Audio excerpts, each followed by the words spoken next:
రోమపత్రిక 5వ అధ్యాయం 8వ అధ్యాయం రోమపత్రిక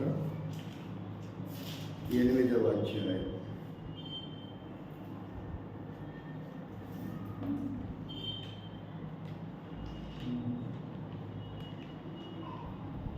6వ వచనం 7వ వచనం చదవండి.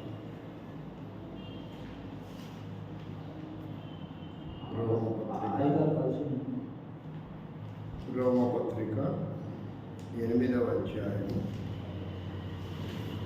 6, 7, 8 వచనాలు చదవండి.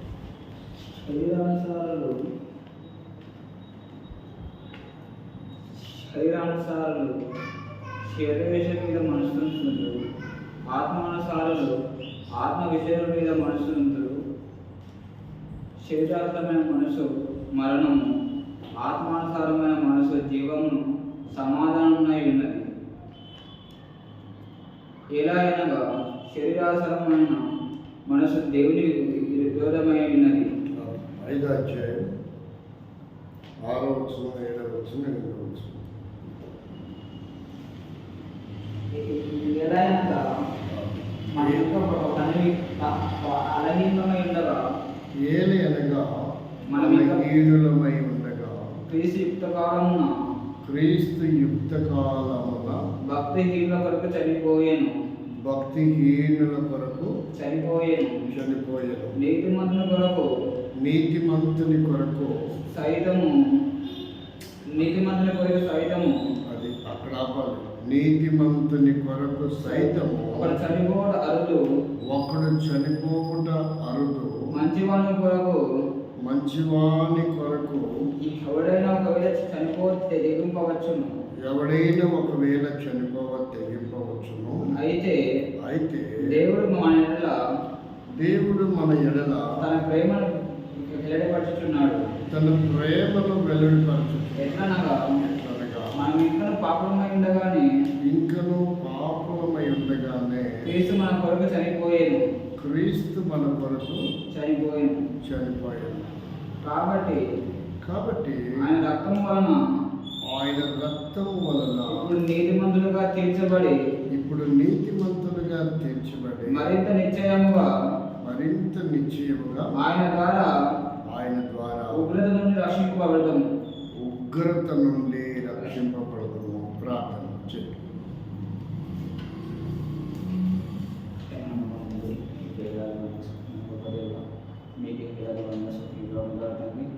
మీరు ఏమైతుంది మాట్లాడుతుంది ఆ వాకండి మీరు రాష్ట్రండి మీరే ఆ వాకలు భావం అడగంతాన్ని మాకు తెలిసేలాగా తండ్రి అడ్డవంటంగా తండ్రి మాకు ఆ నష్టాన్ని నిజాన్ని తండ్రి మేము పెట్టలేకుండా మాకు సహాయం చేసినాక అడుగుతున్నాం.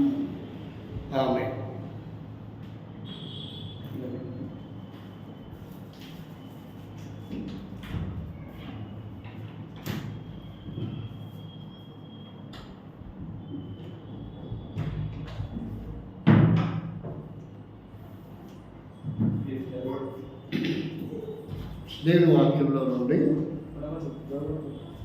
ఆరాధన కొరకై రోమపత్రిక 5వ అధ్యాయము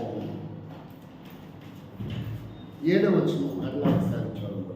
రోమపత్రిక 5వ అధ్యాయము 7వ వచనం.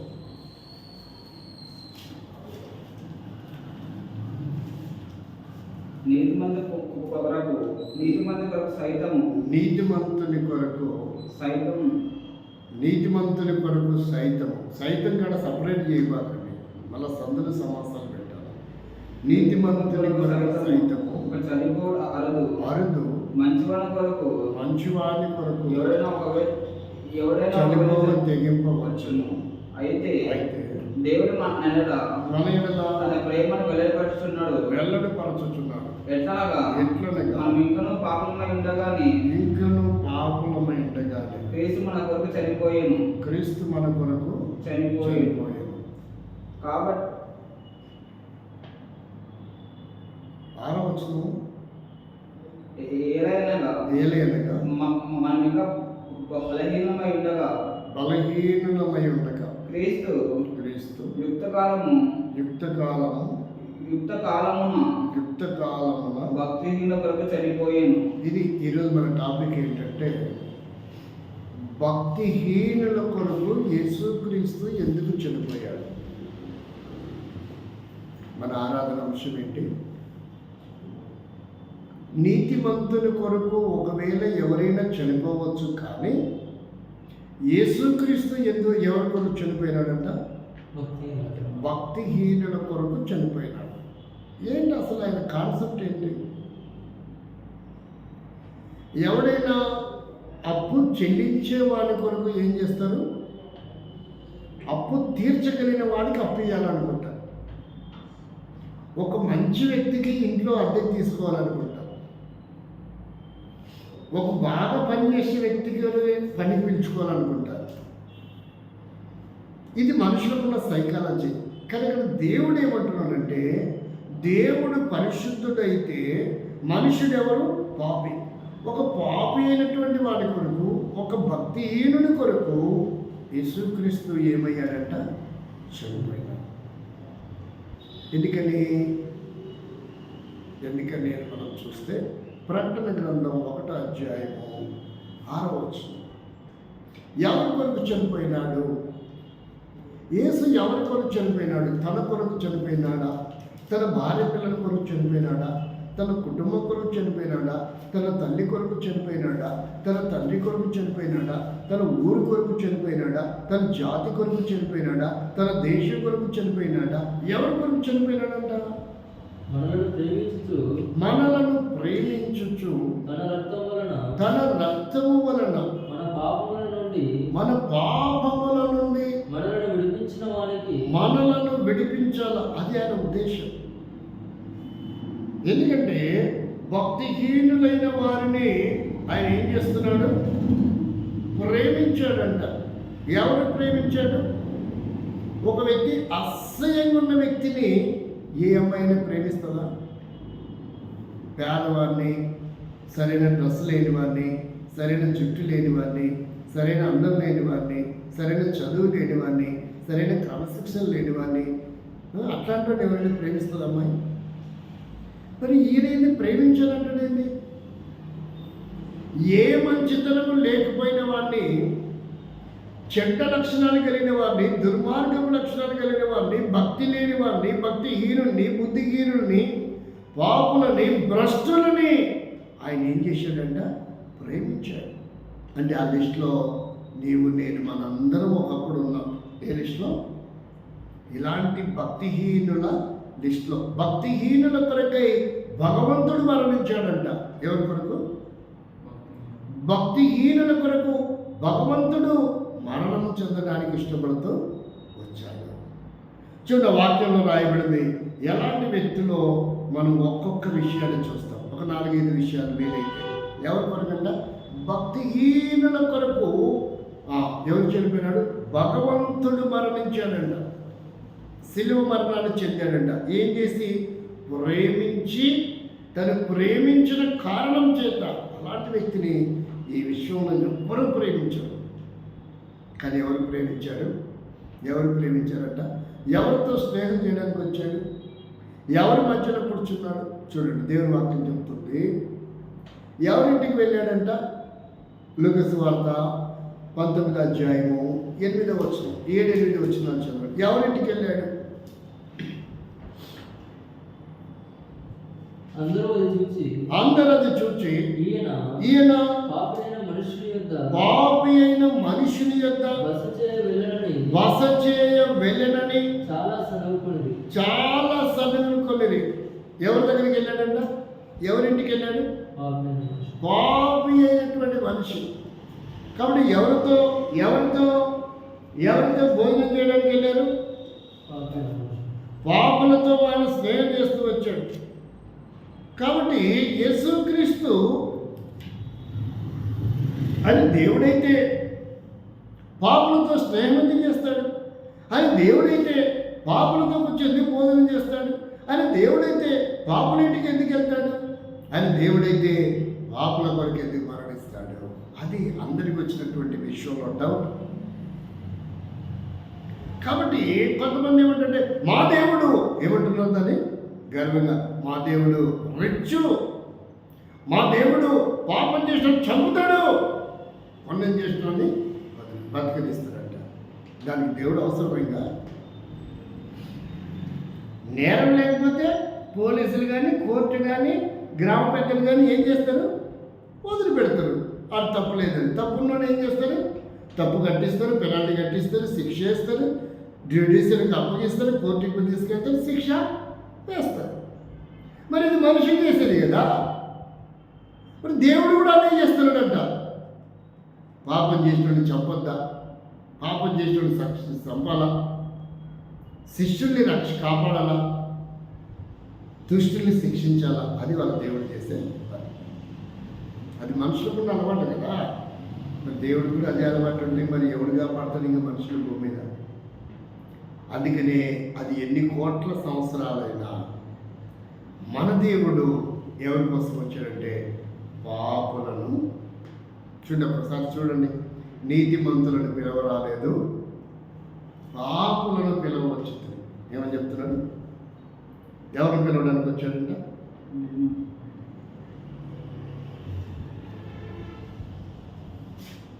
ఎవరిని పిలవడానికి వచ్చాడు? అట్లాంటి ఎవరైనా పిలుస్తారా? ఎవరిని పిలవరాలేదంట? అసలు ఎవరు పిలవడానికి వచ్చాడంట ఆయన?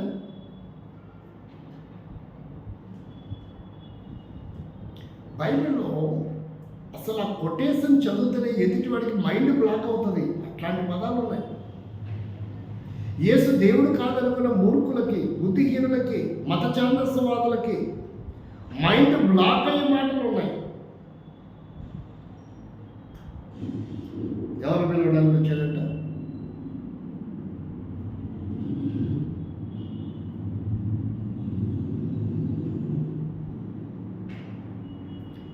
కాబట్టి అవి అద్భుతమైనటువంటి విధానం. అవి ప్రపంచ మానవాళికి అర్థం కానే కాదు ఎప్పటికి కూడా.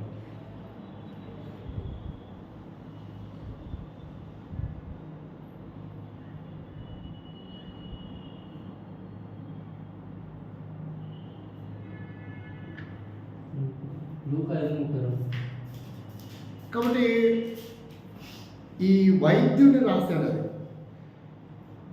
వైద్యుడు రాశాడు. మారు మనసు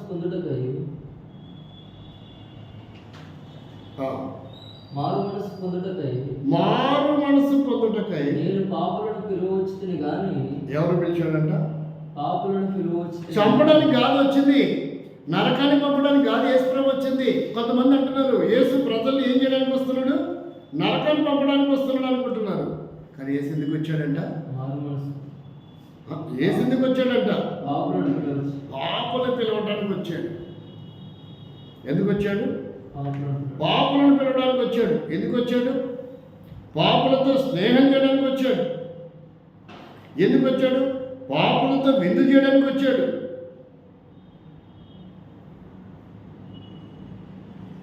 పాపులతో కూర్చోడానికి వచ్చాడు. ఎందుకు వచ్చాడు? మళ్ళా చదువు ఆ వచనం. మారు మనసు పొందుటకై నేను పాపులను పిలువచ్చుని గాని నీతిమంతులను పిలువరాలేదు. నీతిమంతులతో పని లేదు ఆయనకి. ఆయనకి ఎవరితో పని?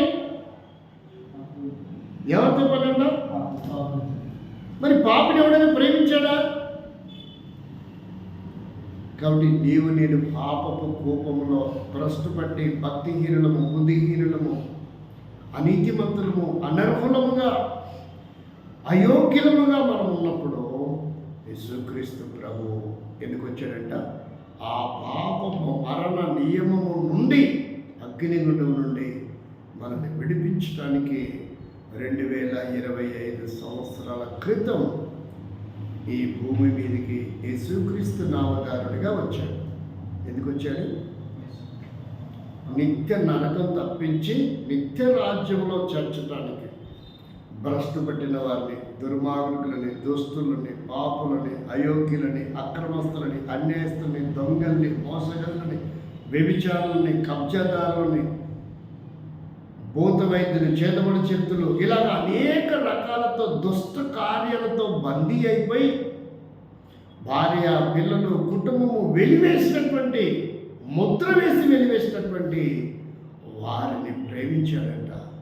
ఏం చేశాడు? వారిని ప్రేమించాడు. శిక్షించడానికి కాదు వచ్చింది యేసు ప్రభు. వారిని ప్రేమించి వారికి పరలోక రాజ్యాన్ని ప్రసాదించి వారికి రక్షణ కలిగించాలని, వారితో స్నేహం చేయాలని, వారితో కలిసి కూర్చోవాలని, వారితో కలిసి భోజనం చేయాలని, వారిని ఆయనతో పాటు నిత్యరాజ్యంలో చేర్చుకోవాలి. ఏమైనారంటే వీళ్ళు మన టాపిక్లో భక్తిహీనులు. ఏమైనారు మీరు? ఎలాంటి వారు మనం? భక్తిహీనులు, నరకానికి పాత్రలు, మారు మనసు లేని వారు, ఏ యోగ్యత లేనటువంటి వారు. అలాంటి నీ కొరకు, నా కొరకు యేసుక్రీస్తు ప్రభు త్యాగం చేస్తూ వచ్చాడు. కొన్ని లక్షణాలు మనం చూద్దాం. వాళ్ళకి ఎలాంటి లక్షణాలు ఉంటాయి? ఇంకను మనము బలహీనులమై, భక్తిహీనులమై ఉండగా, ఏం చదివాము రోమపత్రికలో? ఇంకను మనము, మీరు చదివి మీరే మర్చిపోతుంటారు. ఎప్పుడైతే టాపిక్ చెప్పామో అది అంతవరకు మర్చిపోకూడదు. అది ఆ వర్తమానం అంతా దాని మీద కేంద్రీకృతమై ఉంటుంది. ఏలైనగా మనం ఇంకా బలహీనులమై ఉండగా క్రీస్తు యుక్త కాలమున భక్తిహీనుల కొరకు చనిపోయారు. ఎవరి కొరకంట? భక్తిహీనులు అంటే ఏ భక్తి లేకపోయినా భక్తి ఉంది అని చెప్పుకునేవారు. ఎలాంటి వారంట? ఏ భక్తి లేకపోయినా నటిస్తూ ఎదుటి వాళ్ళకు కనబడేటట్టు వీళ్ళు చాలా భక్తివంతులు అనుకునేలాంటి భక్తి. భక్తిహీనులు అంటే అర్థమైంది? భక్తి ఉంది కానీ ఏ పరిమాణం లేదు, ఉండవలసినంత సంపూర్ణమైన పరిమాణం లేనివారు. మన భక్తి ఎలాంటిది? యెషయా గ్రంథం అది 64 వచ్చే వారం వచ్చింది అనుకుంటా. మన భక్తి ఎలాంటిది అక్కడ చెప్పాడు. మీరు పేపర్లు తిప్పుకుంటుంటే టైం వేస్ట్ అవుతుంది. నా మాట ఉండగానే మీరు చదవాలి. అది శాపము ఇవ్వడం 64:6 లేక 43:4 సారీ 4 లేక 6 మేమందరము అపవిత్రుల వంటి మేమందరము అపవిత్రుల వంటి వారమైతిమి. మా నీతి క్రియలన్నీ మురికి గుడ్డలాయను. మేమందరము అంటే మా నీతి, మా భక్తి ఎలా ఉందట? దేవుని దృష్టికి ఎలా ఉంటాయి? మన భక్తి అంతా మనం అనుకుంటాం మేము చాలా భక్తి పరులు అనుకుంటాం. కానీ దేవుడు చెప్తున్నాడు మన భక్తి ఎలాంటిదన్న దేవుని దృష్టిలో, మన నీతి ఎలాంటిదన్న దేవుని దృష్టిలో. బట్ ఆ నీతి మంతుల కొరకు ఆయన మరణించడానికి వచ్చాడు. నీతి మంతుల కొరకు కాదని చదివాం రోమపత్రికలో. మరి ఏంటిది నీ అనీతి అంటే? ఏంటిదంటే మా నీతి మురికి పేలికలు. మన నీతి ఎలాంటిది? దేవునికి అంగీకారమైనది కాదు. మన భక్తి కూడా దేవునికి అంగీకారమైనది కాదు. తిమోతి పత్రికలు చెప్తారు 3:5 లోపల భక్తి గలవారమైనట్లుండి దాని శక్తిని ఆశ్రయించలేనటువంటి వారం. ఎలాంటిది? 2వ పత్రిక 3:5 పైకి ఎట్లా కనపడుతున్నామంటే చూసే వాళ్ళకి భక్తి గలవారమైనట్లుండి అంటే ఏం లేదు లోపల మనకి? భక్తి లేదు, దాని పవర్ లేదు. శక్తి అంటే ఏంటి అర్థం తెలుగులో? భక్తి ఉండవలసిన పవర్. భక్తి కూడా ఏమేమి పవర్స్ ఉంటాయి? లేదు. చూడటానికి ఎలా ఉన్నామంట? భక్తి గలవారముగానే ఉన్నాం కానీ లోపల ఏం లేదు, భక్తి లేదు. కొన్ని చెట్లు కనపడుతుంటాయి, చాలా లావు ఉన్నట్టుంటాయి చెట్లు, కానీ కోసి చూస్తే లోపల అంతా ఏముంటుంది? బయటికి ఇంత లావు ఉన్నట్టుంటుంది. లోపలంతా. దాన్ని ఏమంటారు మీ భాషలో, తెలంగాణ భాషలో? బీచ్ లాగా ఆంధ్రలో అయితే తొర్ర అంటారు దాన్ని. లోపలంతా ఏముంది? తొర్ర ఉంది. లేదంటే కొంచెం పైకి వెళ్తే కన్నం ఉంది అంటారు. అంటే చెక్క ఉండవలసినంత చెక్క లేదాడ. బయటికి చూస్తుంటే అబ్బా ఎంత పెద్ద లావు ఉంది, పొడవు మాను, ఎంత బాగా తలుపులు అవుతాయి, ఏమవుతాయి, ఇవవుతాయి అనుకుంటాం మనం. కోసి చూస్తే లోపలంతా ఖాళీ ఉంటుంది. లేదు ఒక 3 అంగుళాలు 4 అంగుళాలు ఉంటుంది మందం, లోపలంతా ఖాళీ ఉంటుంది. దాన్ని తొర్ర అంటారు, డొల్ల అంటారు కొంతమంది. తెలంగాణ ఏమంటారు నాకు తెలియదు కదా, చెప్పలేకపోతున్నాను.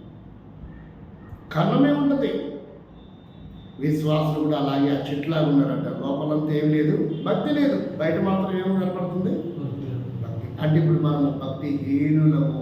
మనం ఎవరు? ఇప్పుడు నీతిహీనులము, రెండవది భక్తిహీనులము, మూడవది పాపులము, దుర్మార్గులము. అలాంటి నీ కొరకు నా కొరకు దేవుడు ప్రాణం అన్నంగా పెట్టడానికి వచ్చాడంట. చూడండి, మనం ఒకటిగా చదువుతాం. సామెతల గ్రంథం 11వ అధ్యాయం 9వ వచనం. సామెతల గ్రంథం 11వ అధ్యాయం 9వ వచనం. మొదటిది కొన్ని విషయాలు మనం చూస్తాం ఆరాధన కొరకు. భక్తిహీనుడు తన నోటి మాట చేత తన పొరుగు వారికి నాశనం తెప్పించును. అంటే భక్తిహీనులకు స్వభావం ఎలాంటిదో చెప్తున్నాడు. ఇతరులకు నాశనాన్ని కలిగించేవాడు భక్తిహీనుడు. వాడు ఎవడంట? ఇతరులకి నష్టాన్ని కలిగించేవాడు, ఇతరులను మోసం చేసేవాడు, ఇతరులని ఆక్రమించుకునేవాడు, ఇతరులని నష్టపరిచేవాడు. వాడిని విశ్వాసి అనకూడదు, వారిని భక్తుడు అనకూడదు, వారిని నాయకుడు అనకూడదు, వారిని ఒక పెద్ద ఆఫీసర్ అనకూడదు. వాడు లంచగొండి. వాడు ఎవడు? ఇతరులు నష్టాన్ని కలిగిస్తున్నట్టు ఎవడు? లంచాలు తీసుకునేవాడు. ఇతరులకు నష్టాలు కలిగిస్తున్నట్టు ఎవడు? వాడి ఉద్యోగాన్ని దొంగిలించేవాడు. ఇతరులకు నష్టాన్ని కలిగిస్తున్నట్టు అర్థం ఏంటి? వాడి కుటుంబంలో నాశనం చేసేవాడు. వాడిని విశ్వాసం అనకూడదు, వారి నాయకుడు అనకూడదు, వారి సేవకుడు అనకూడదు, వారిని కలెక్టర్ అనకూడదు, వారిని ఎమ్మెల్యే అనకూడదు, వారిని నాయకుడు అనకూడదు, వారిని మంత్రి అనకూడదు, వారిని టీచర్ అనకూడదు, లెక్చరర్ అనకూడదు, ప్రొఫెసర్ అనకూడదు, డాక్టర్ కూడా అనకూడదు. ఎందుకని? వాడు ఏం చేస్తున్నాడు? నిజంగా సర్వీస్ చేయట్లా, ఇతరులకు ఏం చేస్తున్నాడు? నష్టాన్ని కలిగించి తను లాభాపేక్ష పొందుతున్నాడు. అందువల్ల ఏమంటే అలాంటి వారందరూ ఎవరంట? భక్తిహీనులు. కానీ బయటికి చెప్పుకోవడానికి ఏమనుకుంటారంట? ఎంతో భక్తివంతుల్లా కనపడతారు. మొదటిది ఏంటి? వాడి లక్షణాలు ఏంటి? ఎట్టుంటాయంటే భక్తిలో లక్షణాలు. ఇతరులకు ఏం చేస్తాడు? ఇతరులకు నష్టాన్ని కలిగిస్తాడు. ఆ కుటుంబాన్ని, ఆ సంఘాన్ని, ఆ సేవని, ఆ సహవాసాన్ని, అతని జీవితాన్ని, కెరీర్ని నాశనం చేస్తున్నాడు. ఒక మాట కాని మాట వాడి అంటే వాడెవడు? వాడు భక్తిహీనుడు. వాడి దగ్గర ఏ మాత్రం శేషం కూడా లేదు భక్తి. అంటే ఇతర జీవితాలతో చెలగాట మాట, దేవుని మందిరంతో, సేవతో, సంఘంతో, ప్రజలతో నష్టం కలిగించేవాడు, నాశనం చేసేవాడు. వాటితో పలకరేయడం కూడా అవమానకరంగా ఉంటుంది. ఒకవేళ అతను పిలిచి ₹1 కానుక ఇచ్చాడు, తీసుకోకూడదు. ఏం చేయకూడదు? ₹1 ఇస్తే కొంతమంది ఏం చేస్తారు చెప్పండి? కానీ బైబిల్ చెప్తుంది తీసుకోకూడదు. నమ్మట్లేదా?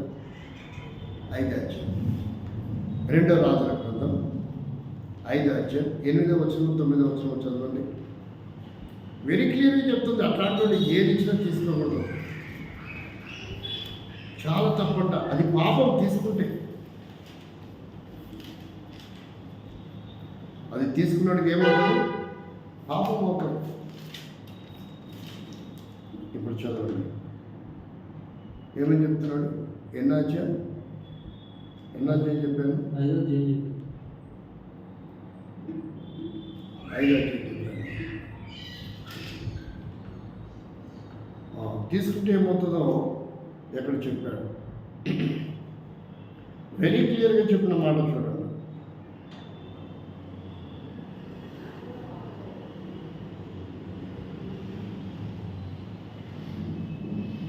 పదాలు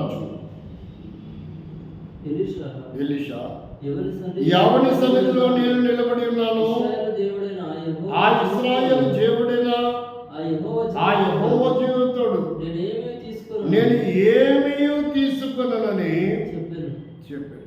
ఏమీ నీ యొద్ద తీసుకో. అతన్ని ఎంత బతిమాలను ఒప్పుకోపోయాడు. ఏమేమి తెచ్చాడంటే అతను చూడండి, అతను ఏమేమి తెచ్చాడు, ఈయన ఎందుకు తీసుకోలేదు? 22వ వచనం అతని దగ్గర ఏమేమి ఉన్నాయి? 22వ వచనం నా యజమానుడు నా చేత వర్తమానం పంపినాడు. ప్రవక్తల శిష్యులలో ఇద్దరు యవనులు ఎఫ్రాయిము మన్యం నుండి నా యొద్దకు ఇప్పుడే వచ్చింది కనుక నీవు వారి కొరకు 2 మణుగుల వెండి 2 దుస్తుల బట్టలను దయచేయమని సెలవిచ్చుచున్నాడు అని. అందుకు నయమాను నీకు అనుకూలమైతే రెట్టింపు వెండి తీసుకోమని, డబల్ తీసుకో, 2 మనుగులు కాదు 4 మనుగులు తీసుకో. అంటే ఆయన ఎంతో సమృద్ధితో వచ్చాడు. ఎవరికి ఇవ్వడానికి? ఎలీషాకు ఇవ్వటానికి. ఎవరికి ఇవ్వటానికి? ఇదంతా ఎలీషాకు ఇవ్వటానికి. కానీ ఎలీషా ఏమంటున్నాడు? నేను ఏది నీ దగ్గర తీసుకోడు. ఆయన వదిలేశాడా? నయమాన్ అతన్ని ఎంతో బ్రతులను అతడు ఒప్పుకొనలేదు. ఇది అర్థమవుతుందా? వారి దగ్గర తీసుకుంటే పాపం అది. అదేంటిది? పాపపు సొమ్ము అది. ఏం సొమ్ము అది? పాపపు సొమ్ము. ఇప్పుడు ఒక వ్యక్తి దొంగతనం చేశాడండి. ఏం చేశాడు? బ్యాంక్కి రాబరీ చేశాడు.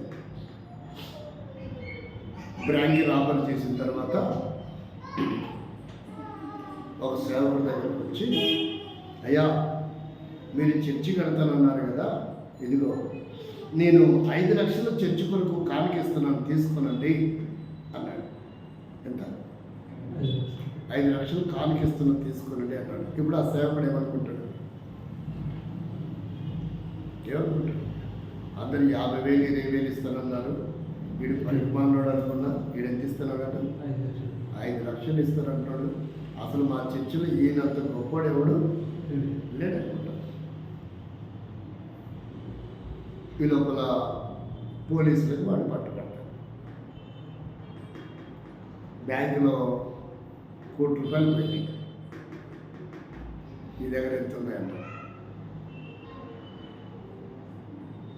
50 లక్షలు ఉన్నాయి. మిగతా 50 లక్షలు లేదు. పాస్టర్ గారికి ఇచ్చింది. పాస్టర్ ఎక్కడ ఉంటుంది? 11. ఇప్పుడు ఏం చేయాలి?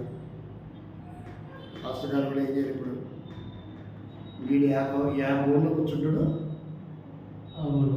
నువ్వు డబ్బులు ఇచ్చినాడా? నాకేం లేదు, చర్చికి ఇచ్చిన. అది బ్యాంక్ దొంగతనం చేసినప్పుడు ఇంకా కూడా అర్థమైతే లేదా?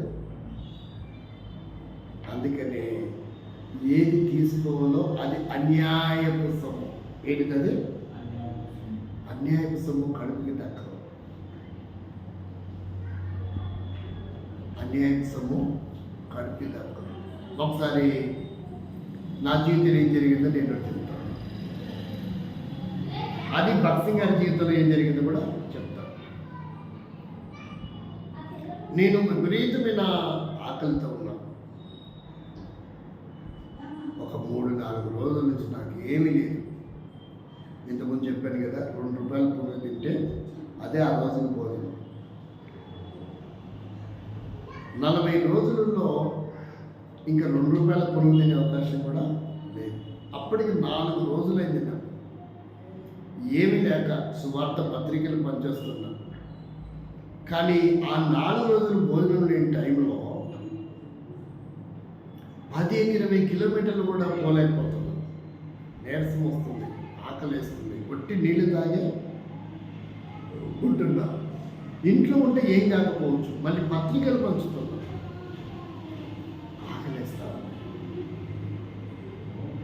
ఆకలిస్తా ఉంటే ఒక ఆయన మేకపోతు మాంసంతో బిర్యానీ తీసుకొచ్చాడు పల్లెం ఇంట్లో. డిస్పోజల్ పల్లెం మందంగా ఉంటుంది కదా, దాన్ని తీసుకొచ్చినాడు. పాస్టర్ గారండి, మీకు ఒక 3-4 రోజుల నుంచి భోజనం లేదని నాకు తెలిసింది. ఇదిగో వేట మాంసంతో బిర్యానీ తెచ్చాను. పెద్ద పెద్ద ముక్కలు, ఏంటిది పెద్ద పెద్ద ముక్కలు, ఒక్కొక్క ముక్క 1/4 కిలో ఉంటుంది. అట్లా ఒక 3 ముక్కలు ప్లేట్లో ఉన్నాయి. ఒక కప్పులో పెరుగు పచ్చడి, ఒక కప్పులో మళ్ళీ కూర ఈగురు, వేట మాంసం, అది కూడా. ఇది తీసుకొని ఒక కీరదోస ముక్కలు, ఉల్లిపాయ ముక్కలు పెట్టుకొని కొంచెం పెద్ద ప్లేట్లు పెట్టుకొని తీసుకొచ్చి ఇప్పుడు తినమంటున్నాడు. తీసుకొచ్చి తినమంటున్నాడు. నాకేమో నిత్యావసరం ఆకలితో ఉన్నా, తింటే కానీ నేను తప్పరిల్లేటట్టు లేను. వాయిస్ కూడా ఎక్కడో వినపడుతుంది, వస్తుంది నాకు మాట కూడా. నేను తిందామనుకొని ప్రభుని స్తుతించి ఆ పల్లెం పట్టుకోవడానికి పోతుంటే దేవుడు ఒక మాట మాట్లాడాడు నాతో. అది చదవండి. ఏం మాట్లాడాడంటే 10వ అధ్యాయం కొరింథీ పత్రిక 20వ వచనం. మొదటి కొరింథీ పత్రిక 10వ అధ్యాయం 20వ వచనం. ఆ దేవుడి వాక్యం నా చెవులో వినపడుతుంది. మీరు ప్రభు పాత్రలోనిది, దయ్యముల పాత్రలోనిది కూడా. అదే అక్కడ పదం కట్ చేసి చదవద్దు, సబ్జెక్ట్ పోతుంది. దయ్యముల పాత్రలోనిది కూడా, అక్కడ ఆపాలి. దయ్యముల పాత్రలోనిది కూడా త్రాగనేరు.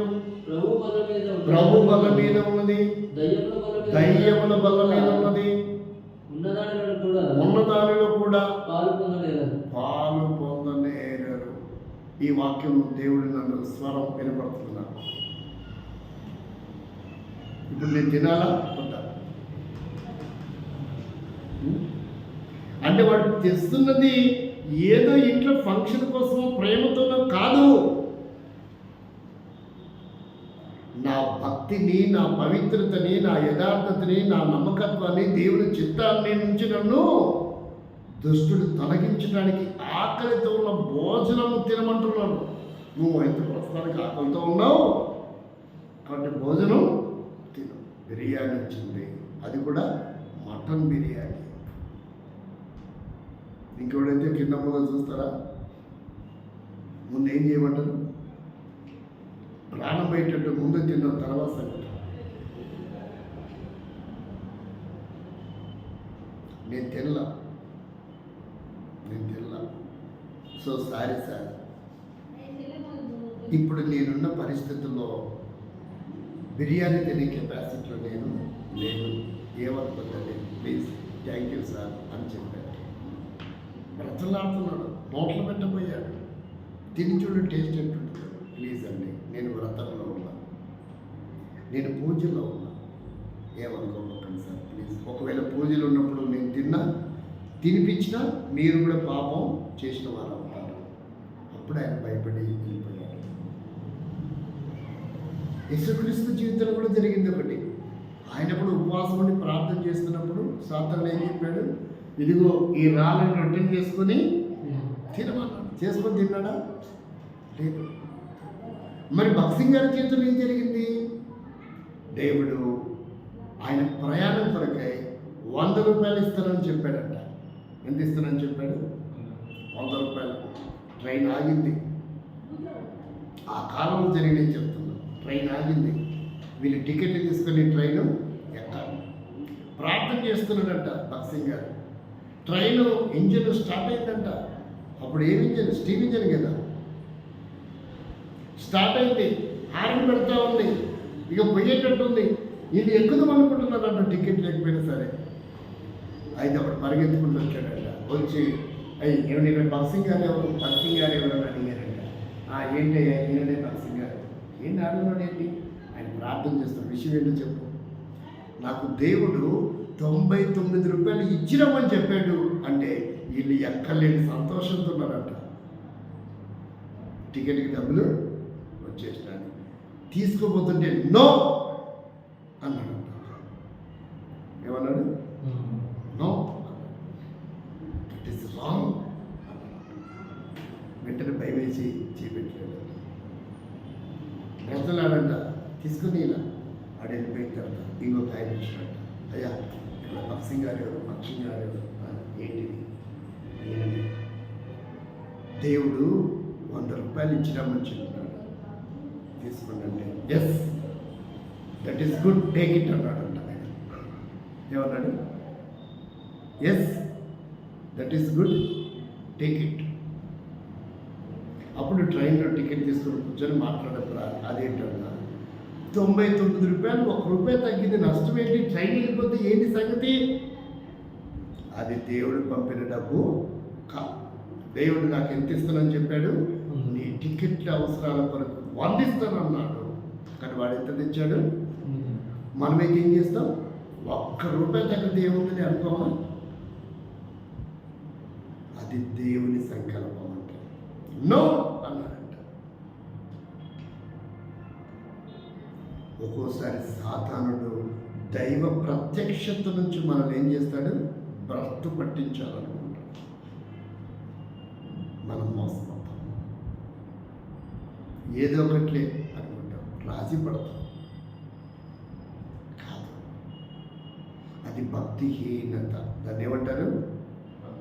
అది భక్తిహీనత. అది పరిపూర్ణమైన భక్తి కాదు. ఆ తర్వాత నేను అలాగే ప్రార్థన చేస్తూ ఉన్నాను, ఒక సేవకుడు ఏంటి అలాగే నేను ప్రార్థన చేసుకుంటా ఉన్నా. ఆయన వెళ్ళిపోయాడు. ఒక సేవకుడు ఆయన భోజనము వండి ప్యాకింగ్ చేసి ఒక 100 మందికి పంచాలని తీర్మానం చేసుకున్నాడంట. ఎంతమందికి? 100 మందికి పంచాలని తీర్మానం చేసుకున్నాడు. 99 ఇచ్చుకుంటూ వచ్చాడంట. ఒకటి ఎవరు తీసుకోవట్లా. ఆ ఒకటి ఇంటికి తీసుకుని పోవడం కూడా ఇష్టం లేక ఇక్కడ జాషువా బ్రదర్ ఉన్నాడు కదా, ఆయన దగ్గరికి వెళ్ళి పలకరించి ప్రార్థన చేసుకొని కొద్దిసేపు వెళ్దామని ఆ ఒకటి ఇవ్వకుండా ఎవరు అడిగినా మాకొద్దు అంటున్నాడు. ఇప్పుడే తిందామని వద్దండి అంటున్నాడు. ఇక స్ట్రైట్గా రూమ్కి వచ్చినాడు. ప్రైజ్ అడిగిన జాషువా గారు అన్నారు, ప్రైజ్ అన్న బాగున్నారా, ఇట్లా రండి కూర్చోండి. నా దగ్గర ఏం లేదు, కనీసం ఆయనకి 2 రూపాయలు పెట్టి హాఫ్ టీ 4 రూపాయలు, అప్పుడు హాఫ్ టీ 2 రూపాయలు, కాఫీ అని కూడా ఏమీ లేదు, తినటానికి ఏమి లేదు సంగతి కాదు. అతనికి మంచినీళ్ళు అయితే ఇచ్చే కానీ టీకి తాపిద్దామంటే కూడా ఏమీ లేదు. అప్పుడు ఆయన అన్నాడు, అన్న తర్వాత మాట్లాడదాం కానీ ముందు భోజనం చేయండి. ఏమన్నాడు? అది ఎవరు అనాలా? వాస్తవంగా నేను అనాలా? ఆయన నేనున్న మా ఇంటికి వచ్చాడు, నేను అనాలా? అది భోజనం టైమే. నేను అన్నా అన్న ముందు భోజనం చేయండి అన్నాడు. భోజనం చేయండి అనేది ఈయనంటేంది? నాకు ఆశ్చర్యం వేసింది. అన్న నేను ఈరోజు 100 భోజనాలు పంచాలని ప్రార్థన చేసుకున్నాను, 99 అయిపోయినాయి, 3 గంటలు అయింది, ఎవరిని పోయినా రోడ్ల మీద నడుతుండేవు, ఎవరిని చూసినా వద్దు ఇప్పుడే తిన్నావు, ఒకటి ఇంటికి తీసుకెళ్ళలేక మనసు లేక మీరు ఇటు ఉన్నారు కదా పలకరించిపోదామని ఇటు వచ్చానన్నా. పలకరించిపోవడం కాదు, ఇది భోజనం మీరు చేయండి అన్నా. భోజనం రెడీ ఉంది ఆయన దగ్గర. ఆయన అన్నాడు, దాంట్లో ఏముంది? గోంగూర పచ్చడి ఉంది, అదే జాయింట్ ముక్కలు ఉన్నాయి, 2 జాయింట్ ముక్కలు, కొంచెం పులుసు ఉంది, పెరుగు కూడా తీసుకొని వచ్చినాడు. కవర్లు 99 కవర్లు వచ్చినాయి, కవర్ మిగిలింది. నేను అన్నాను, నువ్వు తింటే నేను తింటా, నువ్వు తింటే నేను అదేంటన్నా, నేను ఇంటికాడ తింటా, నేను ఇద్దరం కాస్తాను, సరే కానీ లేదంటే తీసుకెళ్ళిపోతాను, లేదంటే తీసుకెళ్ళి అసలైతే నాకు అవసరం ఉంది. దేవుడు నా కొరకే సిద్ధపరిచాడు. 3 గంటలు తిరిగిన దాన్ని ఎవరు తీసుకోలేదు, నా కొరకే సిద్ధపరిచాడు. బట్ కానీ నువ్వు తింటేనే నేను తింటా అంటున్నావు. అప్పుడు ఆయన అన్నాడు, ఒకే భోజనం కదన్నా, సేవ్ చేసుకున్నాం, నష్టం ఏమైనా వస్తుందా? ఓకే, నేను దీన్ని వెనక్కి తీసుకెళ్ళలేకపోతున్నా, అలాగే నా కోరిక తీరకపోయినా బాధ లేదు, నీ కోరిక తీరుస్తా, ఇద్దరు కలిసి తిన్నాం. చక్కగా అద్భుతంగా ఆ పూట దేవుని సంకల్పంలో నా భోజనం నాకు వచ్చాను. ఇది ఎలా వచ్చింది? ఇప్పుడు దేవుని సంకల్పంలో నాకు వచ్చింది. కాబట్టి మనం సాతానుడు అనేక పర్యాలు మనల్ని బలహీనపరుస్తూ ఉంటాడు. అంటే నష్టాన్ని కలిగించే స్వభావం. ఎంతో భక్తి ఉండొచ్చు మనకి, కానీ భక్తిహీనుల కొరకు యేసుక్రీస్తు ప్రభు ఏమయ్యాడంట? చనిపోయాడు. ఎక్కడ కూడా మనము భక్తి కలిగిన వారం కాదు, భక్తిహీనులమే, బలహీనులమే. ఎక్కడో చోట బలహీనతలు ఉంటాయి మనకి. డబ్బు కారణం, నీళ్ళ కారణం, వస్త్రం కారణం, అధికారం కారణం, బరువు కారణం, ఘనత కారణం, భోజనం కారణం, మాంసం కారణం. ఎక్కడో చోట బలహీనత. మనం ఎవరం? బలహీనులం. ఏదో బలహీనత ఉంటాం. కాబట్టి ఇలాంటి బలహీనులమైన నీ కొరకు, నా కొరకు బలవంతుడైన దేవుడు, ఎవరైనా బలవంతుడైన దేవుడు మరణించడానికి వచ్చింది. ఇది మొదటిది. రెండోదిగా చూడండి, దేవుడి వాక్యంలో చూస్తే 10వ అధ్యాయం సామెతల గ్రంథం 32వ వచనం.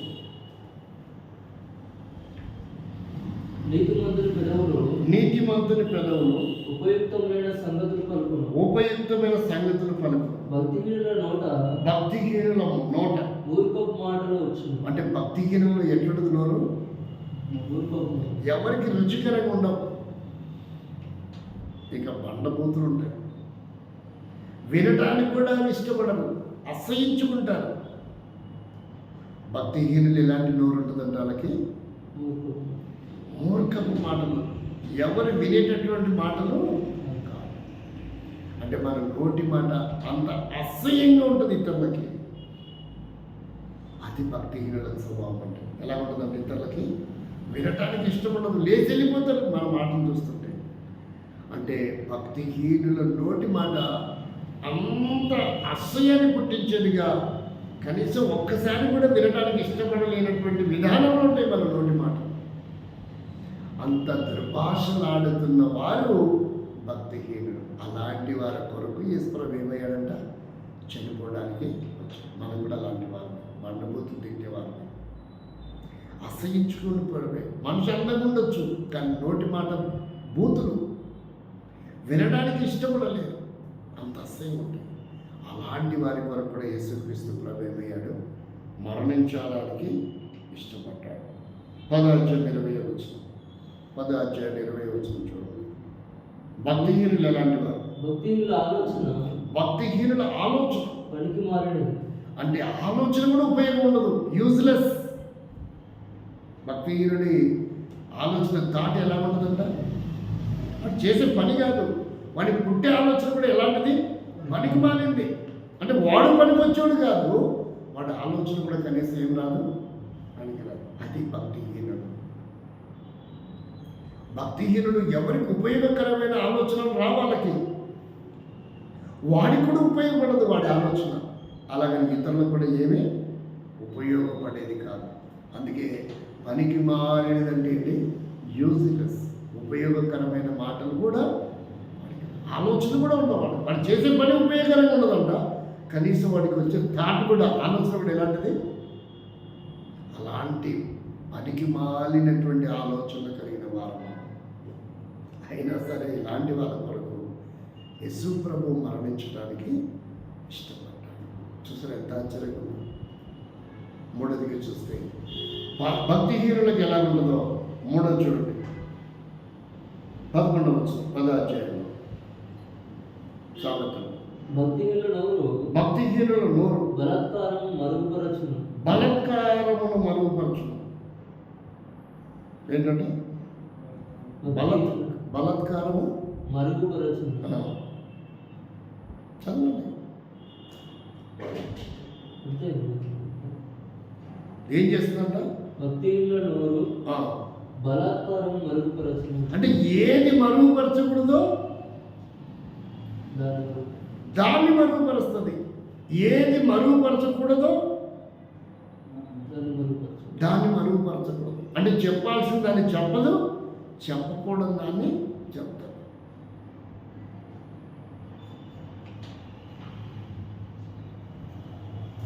పన్నెండు అధ్యాయం 4-5. భక్తిహీనుల వాత్సల్యము భక్తిహీనుల వాత్సల్యము క్రూరత్వమే. వారికి దయాదాక్షిణ్యాలు ఉండవు. యేసుని పూజిస్తున్నావా? చంపేస్తాం. చర్చి కట్టుకున్నావా? చంపేస్తాం. సువార్త ప్రకటిస్తున్నావా? దాడి చేస్తాం. బైబిల్ పంచుతున్నావా? కాల్ చేస్తాం. ఎవరంటే వాళ్ళు? ఎవరు వాళ్ళు? వాళ్ళకి ఏ తత్వం ఉంది? క్రూరత్వం ఉంది. క్రూరులు. నిజంగా భక్తిపరుడైతే ఇలా చేస్తాడా? సాటి మనిషిని భక్తితో గౌరవించడా? సాటి మనిషిని ప్రేమించడా? సాటి మనిషి యొక్క సిద్ధాంతాలు ఉపయోగించడా? సర్లేరా, నీది నేను చేయకపోయినా నువ్వేదో చేసుకుంటున్నావు, నీదేదో నీ పద్ధతి, సరే నీ పనులు నువ్వు ఉండు. ఇంతటి కసాయితనం ఎందుకు వస్తుంది? ఇంత క్రూరత్వం ఎందుకు ఉంటుంది? అంటే వాడు చెప్పుకుంటున్నాడు మేము భక్తి అని, కానీ వాడి దగ్గర లోపల ఏం లేదు? క్రూరత్వం ఉంది. వాడి భక్తిపరుడు కాదు. వాడు ఏ మతంలోనన్నా ఉండని, వాడు క్రైస్తవుడైనా పర్వాలేదు, బౌద్ధ మతమైనా, జైన మతమైనా, సిక్కు మతమైనా, జురాస్ట్రియన్ అయినా, హిందూ అయినా, ఇస్లామీ అయినా, క్రైస్తవం అయినా, వాడు ఇతరులకి నష్టాన్ని కలిగిస్తాడంటే వాడు భక్తిపరుడు కాదు, వాడు క్రూరుడు. వాడెవడు? క్రూరుడు.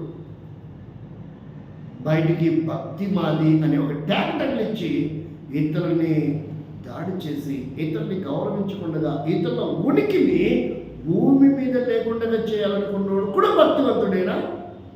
భక్తిపరుడేనా? అలాంటి మతం కూడా భక్తి మతమేనా? ఆలోచించండి.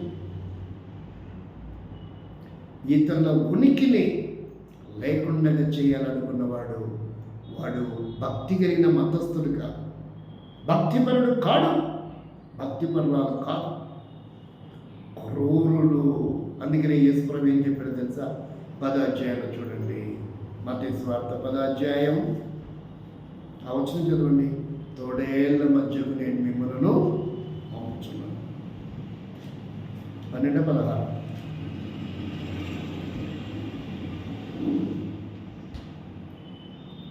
యేసుక్రీస్తు చెప్తున్నాడు, సేవ పంపుతున్నప్పుడు ఎలాంటి వ్యక్తుల దగ్గర పంపుతున్నానో తెలుసా అని చెప్పి పంపుతున్నాడు. ఇదిగో తోడేళ్ల మధ్యకు గొర్రెల్ని పంపినట్టుగా నేను మిమ్మల్ని పంపుచున్నాను. గనుక పాము వలె వివేకముగా, పావురం వలె నిష్కపటంగా మీరు ఉండాలి. మీలో ఏ తప్పిదములు కనపడకూడదు. నాకు నేను మిమ్మల్ని పంపుతున్నా. ఎవరి దగ్గరికి? ప్రేమ కలిగిన వ్యక్తి దగ్గర కాదు పంపేది, క్రూరమైన తోడేళ్ళు. యేసుక్రీస్తు కాలంలో తోడేళ్ళు ఉన్నారో లేదో మనకు తెలియదు. ఈరోజు అయితే చాలా తోడేళ్ళు, క్రూరమైన వాళ్ళంట వాళ్ళు. అంటే వాళ్ళ దగ్గర ఏం లేదుగా? భక్తి లేదు, క్రూరత్వం మాత్రమే ఉంది. దయ లేదు, ప్రేమ లేదు, జాలి లేదు. వాళ్ళని భక్తి పనులు అనకూడదు, వాళ్ళ మతం కోసం, వాళ్ళ ధర్మం కోసం అనకూడదు. వాళ్ళ క్రూరమైన వాళ్ళు. అలాంటి క్రూరుడి కొరకు కూడా యేసుప్రభు ఏమయ్యారంటే మరణించాడు. అలాంటి క్రూర స్వభావం కలిగిన వారి కొరకు కూడా మరణించాడు. చివరిగా చూద్దాం. చివరి చూస్తే 12-26 వచనం. 12-26 వచనం. భక్తిహీనుల ప్రవర్తన అంటే ఈరోజు చాలా మంచి త్రోవ తప్పిన వారే, దారి తప్పిన వారే. మనందరము ఏకముగా దారి తప్పి పనికి మారిన వారము అయితే మనం త్రోవ తప్పిపోయిన వారం, దైవికమైన క్రమానికి దూరమైపోయిన వారం, భ్రష్టు పట్టిపోయిన వారం. త్రోవ తప్పడం అంటే నేనే మార్గమును, సత్యమును, జీవము. ఆయన ద్వారా మనం త్రోవలోకి పరలోకానికి వెళ్తాం, మోక్షానికి చేరుతాం. ఆయన లేకుండా మనం వెళ్ళాం. అంటే త్రోవ తప్పిన వారం మనం, భక్తి కోల్పోయిన వారం, ఎక్కడ కూడా పరిశుద్ధత ప్రవర్తనలో ఎక్కడ కనపడినటువంటి వారు, భ్రష్టు పట్టిపోయిన వారు. అలాంటి భక్తిహీనులైన నీవు నా కొరకు, నా కొరకు, నీ కొరకు ఎవరంట? బలవంతుడైన దేవుడు, నిత్యుడగు తండ్రి. ఆయనకి ఏంటి పేర్లు? యెషయా 9:6లో బలవంతుడైన దేవుడు. ఆ దేవుడు భక్తిహీనుడిగా జీవించిన నీ కొరకు, నా కొరకు త్రాగుడు, జూదము, వ్యభిచారము, మోసము, అబద్ధాలు, అక్రమాలు, అన్యాయాలు, కబ్జాలు, దోపిడీదారులుగా, రాబరీదారులుగా, మాఫియా డాన్లుగా, ఉగ్రవాదులుగా, దొంగలుగా, వ్యభిచారులుగా, మోసగాళ్ళుగా భ్రష్టు పట్టిన జీవితాలను, భక్తిహీనులను బాగు చేయడానికి 2025 సంవత్సరాల క్రితం ఏ నేరము చేయని యేసుక్రీస్తు ప్రభు నిన్ను నన్ను బాగు చేయడానికి, బ్రతికించడానికి, తన రాజ్యంలో తనతో చేర్చుకోవటానికి, దారిలోకి తీసుకురావటానికి, పరిశుద్ధులుగా, నీతిమంతులుగా చేయటానికి, భక్తిపరులుగా చేయటానికి, ఆ లోపాలు కలిగిన జీవితం అంతటి నుండి మనల్ని విడిపించడానికి మన శిక్ష ఆయన భరించి భూమికి ఆకాశం మధ్యలో ప్రాణం మీద వేలాడదీయబడి చివరి రక్తపట్టు దారపోసి చనిపోయి సమాధ్యపడి మృత్యుంజయుడై తిరిగి లేచాడు. అంటున్నాడు, నేను నీతిమంతులను వెలవరాలేదు, పాపినైన నిన్ను పిలుస్తున్నా. నీ కొరికే వచ్చాను, నీ కొరికి చనిపోయాను.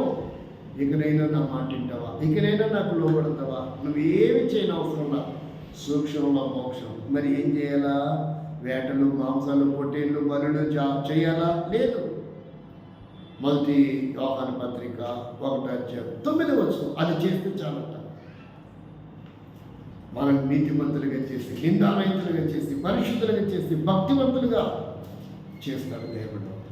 ఆయన రక్తదారంలో మన పాపములను మనం ఒప్పుకొని ఎడల ఆయన నమ్మదగిన వాడును, నీతిమంతుడు గనుక మన పాపములను క్షమించి సమస్త దుర్నీతి నుండి మనల్ని ఆయన రక్తము ద్వారా, శిలువ మీద కడిచిన ఆ ప్రశస్తమైన రక్తం ద్వారా కడిగి పవిత్రులుగా చేస్తాడు. ప్రభుతో ఆ పరిశుద్ధ రాజ్యంలో యుగాయుగములు మనం కూడా ఒకరోజు ఉండబోతాం. అందుకే భక్తిహీనుల కొరకు యేసుక్రీస్తు మరణించడానికి, శిలువ రక్తం చిందించడానికి, యజ్ఞపశుగా బలిగా చేయబడడానికి వచ్చాడు. ఈ మాటలు నమ్మితే నిజంగా ఆయన రక్తదానంలో మన పాపం కడగబడితే మనం ఆయన స్తుతించి ఆరాధించకుండా ఉండాలి. ప్రభుత్వం ప్రభుని మనం ఆరాధిస్తాం.